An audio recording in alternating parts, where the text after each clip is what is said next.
民妇顾柳氏，求见天子，为夫申冤。做事总得合规矩才是。按典律，鸡登文谷面见天子，男子需先受30大板，女子需受暂刑。顾夫人，你可愿受刑？大人，民妇愿受暂刑。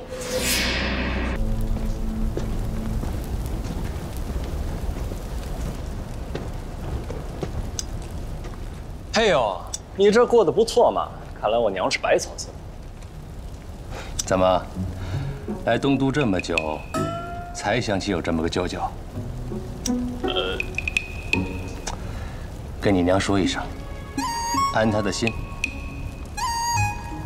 来，进来坐。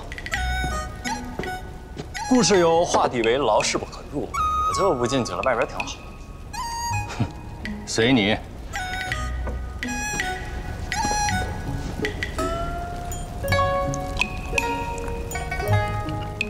长高了，是咱们太久没见了。你的事儿我可知道不少。对了，云长公主，你当真就一点都不动心？她可是个美人啊！当年东都一见，人家可是对你芳心暗许。哎，这话可不行乱说。要是我夫人听见，我吃不了兜着。 看把你吓的！我这位素未谋面的外甥媳妇儿，怎么就镇住你了？说说正事吧。还不是你执意要查库银案，赐婚公主这个事儿只是一个开始，甚至不能说它是件坏事。可是你执意要查下去的话， 那你是敬酒不吃吃罚酒了，小九司。小九司可不怕他们这些小手子。你是不怕。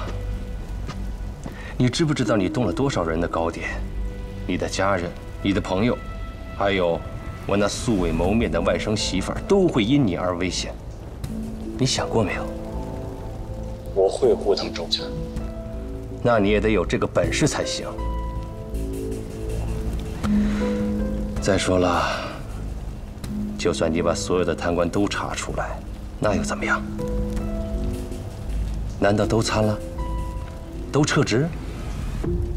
有何不可？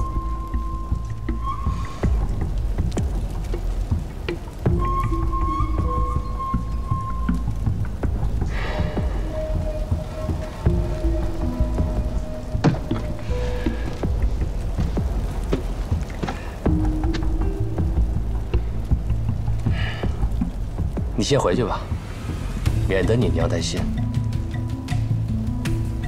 行。